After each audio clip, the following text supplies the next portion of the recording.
मूळ महानगरांचा या प्राईम टाईमच्या विशेष कार्यक्रमामध्ये आपलं सगळ्यांचं मनापासून स्वागत आहे. आत्ता मी एका शिवसेनेच्या शाखेमध्ये आहे. खरं तर शाखेमधलं वातावरण जे असतं ते अक्षरशः भारावून टाकणारं असतं. तसंच शिवसेनेच्या या शाखेमध्ये मुद्दामून मी आलेलो आहे, ते सुद्धा गिरण गावातल्या एका शिवसेनेच्या शाखेमध्ये आहे. आता गिरण गाव म्हटलं म्हणजे गिरगाव, थोडक्यात गिरगाव, आणि त्याला पूर्वी गिरणगावसुद्धा म्हणायचे. गिरणगाव आपण कथा कादंबऱ्यांमधनं वाचलेलं आहे. गिरणगाव म्हणजे मुंबईचं ज्याला म्हणतो आपण एक मानाचं स्थान असणारं हे ठिकाण आहे. आज अगदी आत्र्यांपासून या गिरणगावांमध्ये अनेकांच्या मोठमोठ्या दिग्गजांच्या सभा झाल्याचं देखील आपण ऐकलेलं आहे. अशा या गिरणगावामध्ये ही शाखा आहे. आणि आता तुम्हाला माहिती आहे सगळीकडे माहोल जो आहे तो निवडणुकीचा आहे. धुराळा सगळा उडालेला आहे आणि सगळ्या उमेदवारांचा प्रचार जो आहे तो जोमात शिगेला पोचलेला आहे. आता अवघा एक दिवस राहिला आहे, त्यानंतर प्रचार संपेल. आणि त्यामुळे 218 नंबरच्या वॉर्डमध्ये मी आत्ता मुद्दामून आलो आहे. आणि इथं इंटरेस्टिंग गोष्ट म्हणजे काय आहे की उमेदवार आहेत त्या म्हणजे सौ गीता निलेश आहिरेकर या उमेदवार आहेत. पण त्यांचे पती जे आहेत निलेश आहिरेकर, मला त्यांच्यापासून सुरुवात करायला जास्त आवडणार आहे. कारण या सगळ्याचं मूळ जे आहे ते या कुटुंबापासून आहे. आणि म्हणून शिवसेनेबरोबर जोडलेला जो सच्चा शिवसैनिक असतो तो काय असतो हे त्यांच्याशी बोलताना आपल्याला खरं तर समजू शकेल. निलेशजी, खूप खूप स्वागत प्राईम टाईममध्ये.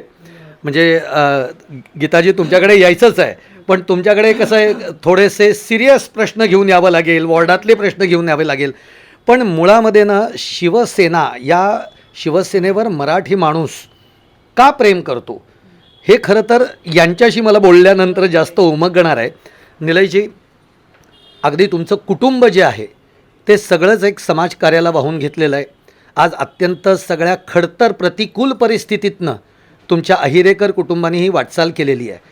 आणि सगळ्यात महत्त्वाचं म्हणजे अगदी माथाडी कामगार हे तुमचे वडील राहिलेले आहेत. अशा सगळ्या प्रतिकूल परिस्थितीतनं तुम्ही अगदी लहानपणापासून शिवसेनेशी जोडला गेलात.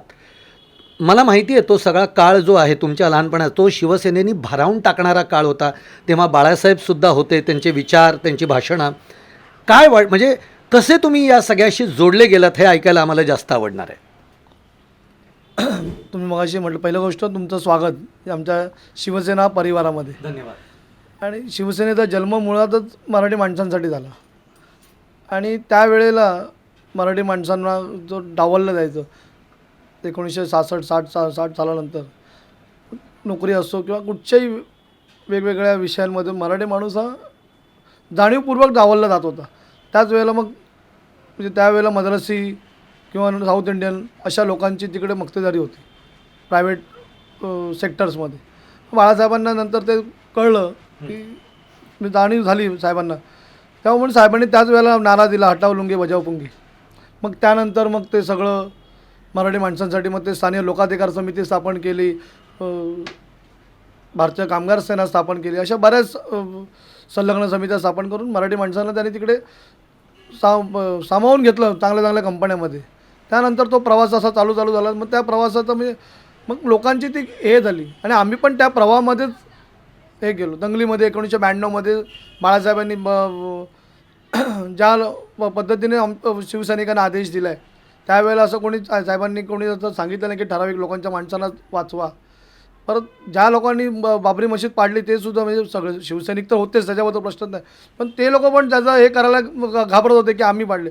पण बाळासाहेबांनी त्यावेळेला ठामपणे सांगितलं, हां जर बाबरी मशीद पाडणारे जर शिवसैनिक असतील तर ते माझे शिवसैनिक आहेत. मग ही जे प्रवाहाच्या विरुद्ध बोलणारा एकच माणूस होता. त्यांचे जे विचार आहेत त्या विचारांना आम्ही भारावून आम्ही आज शिवसेनेत आलो.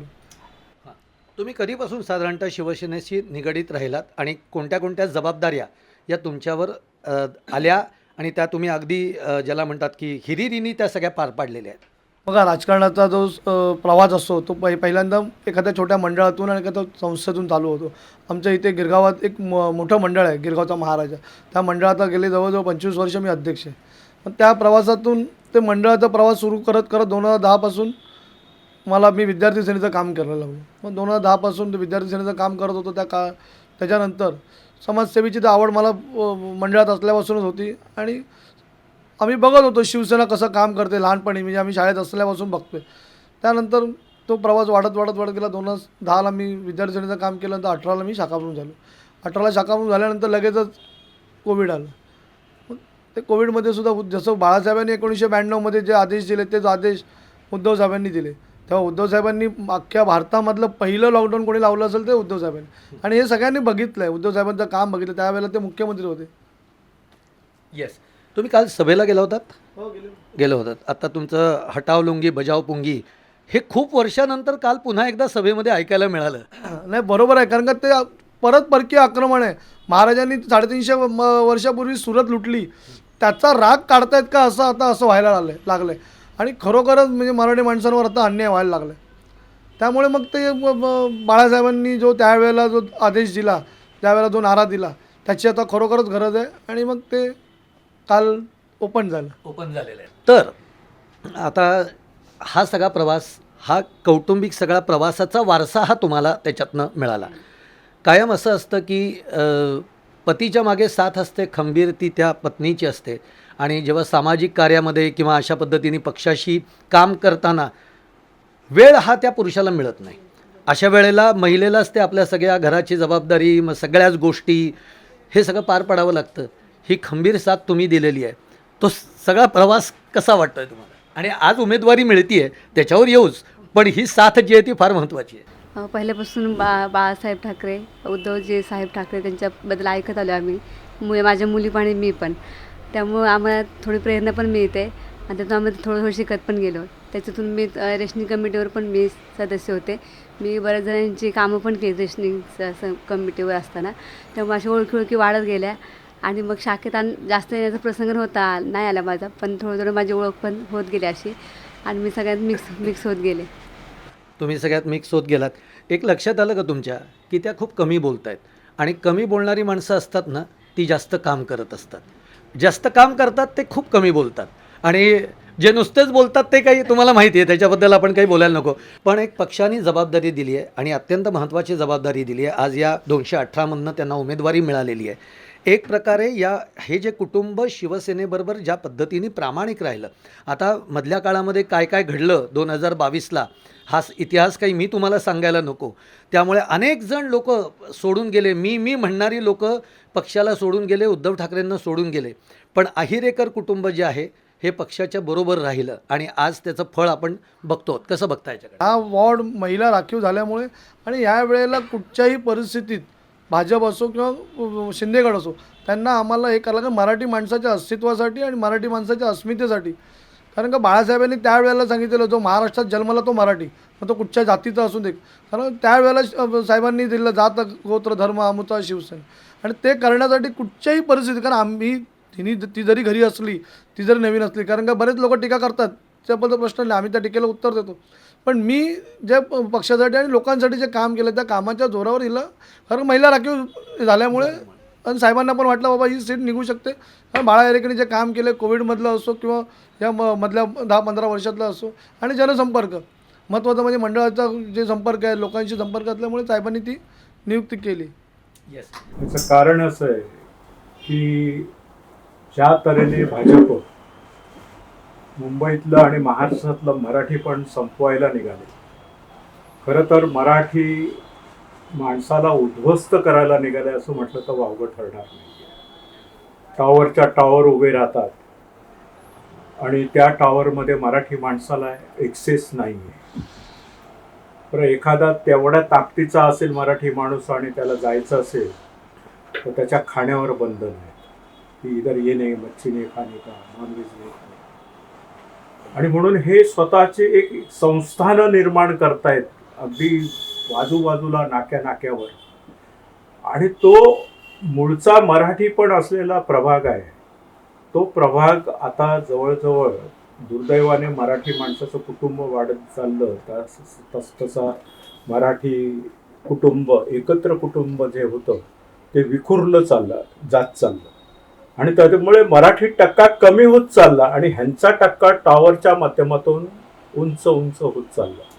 आणि ह्या माध्यमातून त्यांची पण लॉंग टर्म त्यांचं प्लॅनिंग आहे की प्रत्येक प्रभाग अशा तऱ्हेने मराठी पण मिनिमाइज करायचं आणि आपला टक्का वाढवायचा, आणि ते जवळजवळ आता सक्सेस होत चाललेत की काय अशा प्रकारचं वातावरण निर्माण झालं. आणि त्यातून पुन्हा त्यांची जातीभेद करण्याची जी परंपरा आहे की नाही हम जैन लोक एक होना चाहिए, अरे हे मुंबई वाचवली कोणी? कोरोनामध्ये उद्धव साहेब नसते आणि ते नेतृत्व नसतं तर कदाचित तुमचे आमचे काय हाल झाले असते, हे सगळं जगाने पाहिलेलं आहे. जगाने त्याला सर्टिफिकेट पण दिले उद्धव साहेबांना. पण आपल्याला वाचवणाऱ्या माणसाला संपवायला निघाले बीजेपी कशी आम्ही 25 वर्ष दोस्ती केली आणि आमचं रक्ताचं पाणी करून त्यांना वाढवलं, आज तेच आमच्या मुळावर आलेले आहेत. आणि अशा तऱ्हेने जर त्यांचा जर कावा जर सक्सेस झाला तर उद्या मराठी माणूस उद्ध्वस्त होईल. त्यांनी ती सुरुवात केलेलीच आहे. मुंबईमधून सर्व उद्योग त्यांनी बाहेर, आर्थिक केंद्र त्यांनी बाहेर गुजरातला नेली, आणि अशा तऱ्हेने उद्याचा मराठी तरुण सुद्धा सैरभैर होईल असं त्यांचं प्लॅनिंग चाललेलं आहे. आणि उद्या जर खऱ्या अर्थाने जर दुर्दैवाने काही घडलं असंच तर मराठी माणूस या मुंबईच्या बाहेर फेकला जाईल, आणि आर्थिक राजधानी म्हणून जी आहे ती फक्त व्यापारी लोकांना ते पाहिजेच होतं. ते मराठी माणूस संपलाच पाहिजे, आणि त्यासाठी आधी उद्धव साहेबांना संपवलं पाहिजे. शिवसेना संपवल्याशिवाय, उद्धव साहेबांना संपवल्याशिवाय ही मुंबई आपल्या ताब्यात येऊ शकत नाही. आणि म्हणून त्यांच्या वर ज्या तऱ्हेने आरोप करण्याचा प्रयत्न किंवा त्यांना संपवायचा प्रयत्न केला आहे तो यशस्वी कधी होणारच नाही. कारण आता तर मनसेचे अध्यक्ष राजसाहेब आणि त्यांना दोघांनाही एकत्र येण्याचे जे आमच्या सर्वसामान्य शिवसैनिकांच्या मनात होतं ते झालंय. आज दोघं एकत्र आले आणि त्यांना तो धोका दिसतोय की ही मुंबई ताब्यात घेण्याचं जे मोरारजी देसाई पासूनचं कारस्थान आहे ते आता हे दोन गुजराती दिल्लीत जे बसलेत, आणि दुर्दैवाने आमचा इकडला लोकप्रतिनिधी लोढा हा त्याला खतपाणी ह्या भागामध्ये घालतोय, माणसं खरेदी करतोय. दुर्दैवाने ललचावलेली माणसं आपल्यामध्ये आहेत, आणि ते खरेदी करून मराठी माणसांमध्ये फूट पाडून मराठी माणूस संपवायचा, शिवसेना संपवायची. उद्धव साहेब आणि राजसाहेबांच्या दृष्टिकोनात जे अपेक्षित आहे ते विचार संपवायचे, हे कारस्थान जे चाललेले आहे ते यशस्वी न होण्यासाठी हे दोन भाऊ एकत्र आल्यामुळे आज मराठी मनाला एक दिलासा मिळाला. आणि तो दिलासा मिळाल्यामुळे आज कदाचित जे काही 50% होत होतं मराठी मतदान ते 60-70% वर जाणार आहे. कारण आता एक चैतन्य मिळाले, त्यांना ऊर्जा मिळाली या दोघांच्या विचारातून. आणि आपण जर आज एकवटलो नाही तर पुन्हा आपल्याला संधी मिळणार नाही, हा जो त्यांनी विचार मांडलाय त्याच्यातून कदाचित उद्याचं मुंबईचं आपलं मराठी पण टिकून राहणार आहे. मराठी माणूस म्हणजे जो मुंबईमध्ये जन्मलेला आहे, जो मुंबई आपली मानतो तो मराठी, हे आधी आपण समजून घेऊयात. नाही तर प्रत्येक वेळी काय होतं, मराठी म्हणजे मी फक्त याच्याने मराठी असलं पाहिजे असं नाही येते. तर या मराठी माणसाला आवाहन केलं आहे राज ठाकरेंनी, उद्धव ठाकरेंनी, की ही आता शेवटची संधी आहे. जर तुम्ही आता मनावर घेतलं नाहीत तर मात्र ही मुंबई महाराष्ट्रापासून वेगळी करून ती गुजरातला जोडली जाऊ शकेल. या दोघांची आव्हानाकडे तुम्ही कसं बघताय? तुम्ही मगाशीच म्हटलं गिरणगाव किंवा गिरगाव हा संपूर्णपणे मराठी माणसांचा, आणि एक त्याला एक ऐतिहासिक वारसा होता. जसं तुम्ही मगाशी म्हटलं की अनेक जण तर ह्या गिरगावमध्ये मुंबईमधला पहिला सार्वजनिक गणेशोत्सव लोकमान्य टिळकांनी स्थापन केला आहे, केशवजी नाईकचं. ह्या गिरगावमध्ये लोकमान्य टिळक असून दे, आचार्य अत्रे असून दे, म्हणजे याची जी चळवळ झाली स्वातंत्र्याची मुंबईची हुतात्मा स्मारकाजवळ, त्यातला पहिला हुतात्मासुद्धा गिरगावातला आहे. त्यामुळे गिरगावला ऐतिहासिक वारसा आहे. गिरगाव हा एकदम सुशिक्षित, सुसंस्कृत, सुशिक्षित लोकांचं हे असल्यामुळे ते टिकवणं महत्त्वाचं आहे. कारण का आज सगळं आक्रमणच झालं आहे सगळ्या जातीच्या लोकांनी. आणि आमचं म्हणणं, सगळ्या गिरगावकरांचं म्हणणं की ह्या अगोदरसुद्धा इथे गिरगावात बरेच लोक जाती धर्माचे आजूबाजूला राहत होते. मग हे 2020-22 पासून काय असे वाद उफाळायला लागले. आता कालच्या तर ह्याच्यामध्ये राजसाहेबांच्या भाषणामध्ये राजसाहेबांनी क्लिअर कट सांगितलं की जैन मराठी हा वाद कोणी केला आहे, हा देवेंद्र फडणवीसांनी केला आहे, हा इकडच्या स्थानिक आमदारांनी केला आहे त्यांच्या वैयक्तिक वोट बँकेसाठी. आणि आज लोकांच्या खाण्यावर पण त्यांनी बंधनं आणलेत. लोकांनी काय खायचं, लोकांनी कसं काय, परत लोकांनी कुठे राहायचं आणि कोणाच्या जागेमध्ये राहायचं हे पण एखादा विशिष्ट समाज ठरवते. त्यामुळे आता दोन्ही भावांनी हे ठरवलं आहे की आज मराठी माणसाला आणि खरोखर ही साथ घालण्याची वेळ होती आणि मराठी माणसांवर अन्याय होतो. एवढे वर्ष मराठी माणसांनी सहन केलं, पण आता मराठी माणूस सहन करणार नाही. तो नक्कीच रस्त्यावर उतरणार आणि नक्कीच लोकांना मतांनी ते दाखवून देणार. अगदी मी 2 प्रश्न विचारणार. मी काही तुम्हाला फार जास्त प्रश्न विचारणार नाही, कारण मला माहिती आहे, मला एक गोष्ट काय कळली आहे की तुम्ही काम करणारे आहात, कॅमेरा दिसला म्हणून बोलणारे नाही आहात. असो, पण तरी असं आहे की शेवटी आता जेव्हा तुम्हाला उमेदवारी दिली आहे, उद्या तुम्ही निवडून आल्यानंतर तुम्हाला काय वाटतं आहे की माझ्या वॉर्डमधले हे जे प्रश्न आहेत हे मला प्रामुख्याने सोडवायचे आहेत, असं काय तुम्ही स्वतःचं हे टार्गेट ठेवलं आहे की निवडून आल्यानंतर आपल्याला ह्या गोष्टींना म्हणजे या गोष्टींच्या मागे लागायचं आहे? निवडून आल्यानंतर सर्वप्रथम मी ह्यांच्या मार्गदर्शनाने पुढे जाईन. आणि बरेच लोकांचे प्रश्न आहेत. बिल्डर पण काही काही लोकांना जागा देत नाही आहे, मराठी माणसाला जागा देत नाही, मच्छी मटण याच्यावर पण आक्षेप घेतला जातो. आणि इथं मेट्रोच्या मुळं पण खूप लोकांची तारंबळ उडाली आहे, सगळ्यांना त्रास होतो यायला जायला. आणि केवाडीमध्ये मधला पण एक ब्रिज आहे, तो पण बांधून द्यायला सांगितलं आहे आम्हाला. पार्किंगची पण व्यवस्था नाही आहे. बरोबर आहे. शाळेच्या मुलांना पण यायला जायला खूप त्रास होतो. हो. असे बरेच समस्या आम्हाला सांगितल्यात. परत गटर साफ नाही आहेत, पाईपलाईन पण खराब आहेत. ते सगळ्या समस्या आम्हाला आमच्या कानावर आल्यात आणि त्या आम्ही पूर्ण करू. मला हे पद मिळाल्यानंतर मी पूर्ण करण्याचा प्रयत्न करेन. गिरण गावामध्ये समस्या काय आहेत माहिती का? इथे जुन्या चाळी आहेत आणि या चाळींचे जे पाईपलाईन्स आहेत ड्रेनेजच्या वगैरे या अत्यंत खराब झालेल्या आहेत. छोट्या आणि ते अरुंद गल्ल्या आहेत आणि असं सगळं ते चित्र आहे. म्हणजे आपण त्याच्यामध्ये जायला नको. पण ताईंनी आत्ता जे फार महत्त्वाचं सांगितलं, एक तर मुळामध्ये ना अशी एक टीका जाणीवपूर्वक ही केली जाते आहे, ह्याला एक उत्तर तुमच्याकडनं मला हवं आहे. गिरण गावामध्ये पूर्वी मराठी माणूस होता, तो मराठी माणूस गिरगावातनं बाहेर फेकला गेला आणि 25-28 वर्ष शिवसेनेची सत्ता होती, मग मराठी माणूस दूर का गेला, अशी एक सत्ताधाऱ्यांकडनं ही जाणीवपूर्वक टीका केली जाते आहे. याला लोकांना हे मराठी माणसाला चांगलं कळतं आहे की नेमकं काय आहे, आज कशा पद्धतीचं राजकारण हे जाणीवपूर्वक केलं जातं आहे. तुम्ही कसं बघता याच्याकडे? ते महापालिकेत मराठी माणसाची सत्ता होती आणि आहेत आणि महापालिकेत करून दाखवलं ना महापालिकेने. आज या अख्ख्या भारतामध्ये, मी तर बोलतो अख्ख्या जगामध्ये सर्वात मोठी महापालिका म्हणून हिची गणना होते. आणि ते त्यांनी उद्धव साहेबांनी करून दाखवलं आहे. 25 वर्षामध्ये 92,000 करोडच्या FD केल्या आणि त्या FD बरोबर विकास पण केला आहे. आज कोस्टल रोड असून दे, ट्रामा केअर हॉस्पिटल असून दे, धरण, मला वाटतं काय काय सरकारला म्हणजे राज्य सरकारनं धरण बांधण्याला पण हे होतं, पण महापालिकेने धरणं बांधली आहेत. बरोबर. म्हणजे तो प्रश्न आहे. आणि राहिला प्रश्न मराठी माणसाचा. मराठी माणूस इकडनं जाण्यामागचं कारण एक आहे. पहिलं गिरण गावात एक कुटुंब मोठी असायची, एका घरात 3-3, 4-4 आहेत आणि जे टॉवर उभे राहिले आणि ते टॉवर संस्कृती पहिली गोष्ट मुळावर आली.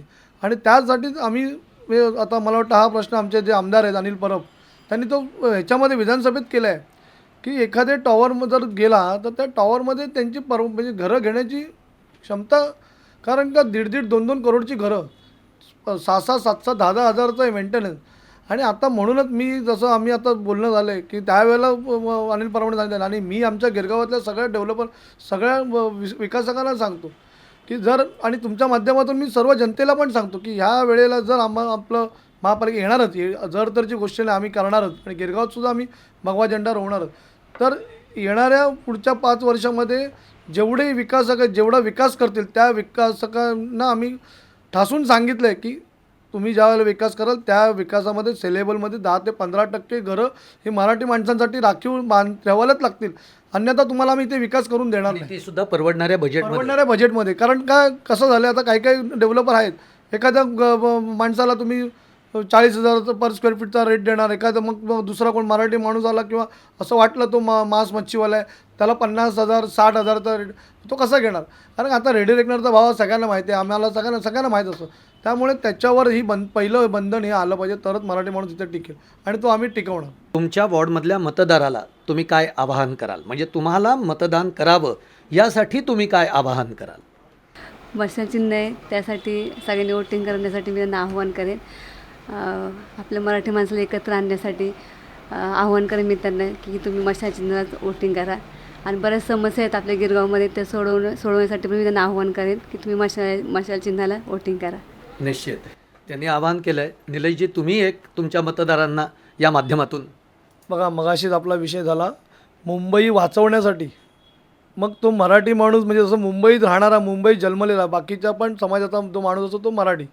तर मुंबई वाचविण्यासाठी सर्व मराठी माणसांना, सर्व मुंबईकरांना आम्ही आव्हान करू तुमच्यामार्फत की येणाऱ्या 15 तारखेला जिथे जिथे मशाल आहे, जिथे जिथे इंजिन आहे, जिथे जिथे तुतारी वाजवणारा माणूस आहे, त्या सर्वांना तुम्ही मतदान करा. या वेळेला तुम्ही नक्कीच इतिहास घडवणार हे आम्हाला माहिती आहे आणि येणाऱ्या 16 तारखेला याचा रिझल्ट दिसेल. आता शाखेमध्ये आहोत, कुठलंही दडपण घेऊ नका. म्हणजे उमेदवार समोर आहेत किंवा निलेशजी समोर आहेत म्हणून आपण गोडगोडच बोलायचं आहे असं काही नाही आहे. वॉर्डातले जे प्रश्न असतील, आता हे उमेदवार आहे, तुम्हाला काय वाटतं की प्राधान्याने जर का ताई निवडून आल्या तर हे प्रश्न मात्र आमचे मार्गी लागले पाहिजेत, काय वाटतं तुम्हाला? नाही, हे जे प्रश्न आहेत ते सातत्याने बाळा त्याच्या ताकदीने सोडवायचा प्रयत्न करतोय. पण आता ही सीट निवडून आली तर आम्ही त्यांच्यावर जबरदस्तीने सांगणार की आमचे प्रश्न सोडव, आम्ही तुला आमच्यासाठी मतदान केलेलं आहे, गिरगावातल्या लोकांच्या समस्या सोडवण्यासाठी. आम्ही तुझ्यासाठी नाही, फक्त बाळासाहेबांच्या शिवसेनेसाठी आम्ही वोटिंग केलेलं आहे. तर तुम्ही आता आमच्याकडे लक्ष देऊन हे जे सगळे समस्या आहेत त्या सोडवण्याचा प्रयत्न करा. आम्ही तुमच्या सदैव पाठीशी आहोत आणि आम्ही आजही एकनिष्ठ शिवसेनेचे आहोत, उद्याही असणार आणि त्याच्यानंतरही असणार. त्यामुळे हे प्रश्न सोडवण्यासाठी आम्ही शिवसेनेच्या मशाल, इंजिन आणि तुतारीवा माणसाला मतं द्यायला आजही मी सांगतो, कारण ही शेवटची वेळ आहे, आता नाही तर परत नाही. बरोबर आहे, खरं आहे. म्हणजे एक हक्काने तुम्ही त्यांना सांगू शकताय. बरं, राज ठाकरे उद्धव ठाकरे एकत्र येण्याकडे तुम्ही कसं बघताय? सर्वप्रथम मी तुम्हाला एक सांगू इच्छितो, खूप आनंद होतो आहे मराठी माणसाला आणि शिवसैनिकांना पण, तसं मनसैनिकांना. एकच गोष्ट सांगेन, गिरगावात गणपती पण पहिला गणपती इकडेच बसला, हुतात्मे पण पहिले इकडेच झाले, सुरुवात पण मुंबई वाचवण्याची इथूनच होणार. क्या बात आहे. मुंबई वाचवण्याची सुरुवात इथूनच होणार. आता अगदी तुम्ही अनुभवाचे बोल तुमचे मला वाटतं की छान मिळतील. बघा, 18 वर्ष शाखा प्रमुख होतात, मोठा अनुभव तुमच्या गाठीशी आहे. सगळी कटुता आता मिटलेली आहे. जी काही 19-20 वर्ष जी कटुता आपण बघितली ती मिटलेली आहे. आता दोन भाऊ एक दिलानी एक झालेले आहेत आणि त्याचं दर्शन आपल्याला आता गेले काही दिवसांमध्ये तुम्ही बघता. विरोधक तर तुटून पडणारच आहेत. त्यांच्याकडे साम दाम दंड भेद सगळं आहे. मशालकडे काय आहे, उद्धव ठाकरेंकडे काय आहे, राज ठाकरेंकडे काय आहे, असं जर मी तुम्हाला विचारलं तर तुम्ही काय सांगाल? उद्धव साहेबांकडे निष्ठा आहे. आमच्या इकडे सगळे शिवसैनिक आहेत, ते एकनिष्ठेने काम करत आहेत. जे गद्दार होते ते गेले, ते पण तरी पण आम्हाला कुठचा फरक पडत नाही इकडे.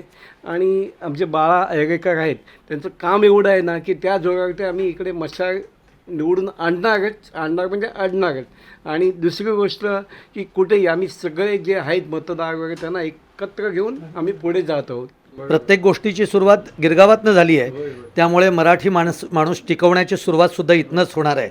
ही गोष्ट अगदी खरी आहे. आणि ही सगळी लोक आपल्याशी आत्ता बोलत होते, त्यातून आपण उमेदवारांशीही बोललो, निलेशजींशी सुद्धा आपण बोललेलो आहोत. आणि एक गोष्ट प्रामुख्याने लक्षात येते, एक भारावलेपणाचं वातावरण हे शाखेमध्ये असतंच, पण लोकांमध्ये काल या दोन भावांनी जी काही आग चेतवलेली आहे ती आत्ता आपल्याला प्रत्येकाच्या बोलण्यातनं व्यक्त होताना दिसते. त्यामुळे 15 तारीख आणि 16 तारीख, एक तर 15 तारखेला आपल्या सगळ्या मी प्रेक्षकांना सांगतो की मतदान हे अवश्य करा, कारण मतदान करणं हा आपला संविधानाने दिलेला हक्क आहे. बाकी 16 तारखेला काय रिझल्ट येतील ते आपण सगळेच बघणार आहोत. आणि आपण आपल्या सगळ्या हे जे काही उमेदवार आहेत त्यांना आपल्याकडनं शुभेच्छा तर देऊच्यात. तेव्हा पाहत राहा प्राईम टाईम महाराष्ट्र.